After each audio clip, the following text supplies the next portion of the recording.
এত সাফা মেরা লাভ নাই, তরমুজ লাল না হলে আমি নিতাম না। তুমি আর জেনতেন ব্যাপারী ভাবছো? আজ যে 10 বছর ধরে তরমুজের ব্যবসা করি, তরমুজ দূরেই কই দিতার মু কোনটা লাল হইব, কোনটা সাদা হইব, আর কোনটা ফসা হইব। ও আচ্ছা, তাই নাকি? আজ পর্যন্ত কোনো কাস্টমার আমার দোকানে আয়া খালি হাতে তরমুজ না লয়ে গেছে না। তুমি কি দেখতা চাও বাইচ্চা লাল একটা তরমুজ আর করমু পুরাই মধু মধু রসমলাই। তোমার সাফাবাজি বন্ধ করে বাকর দিয়ে একটা লাল তরমুজ। দাঁড়াও,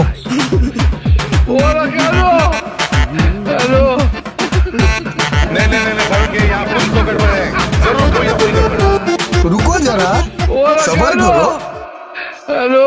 ভাই আপনার লেগে আমার দোকানে সারা একটা তরমুজ আর করছি, এটা লয়ে যান, হ্যাঁ মজা পাইবেন।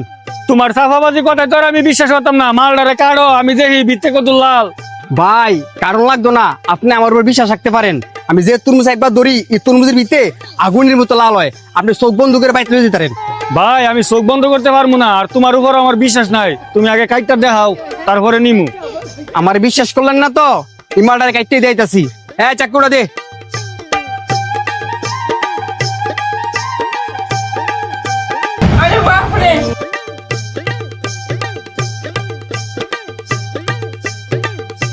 লাল এই এদিকে আয়। আগুন আগুন মধু মধু রসমলাই।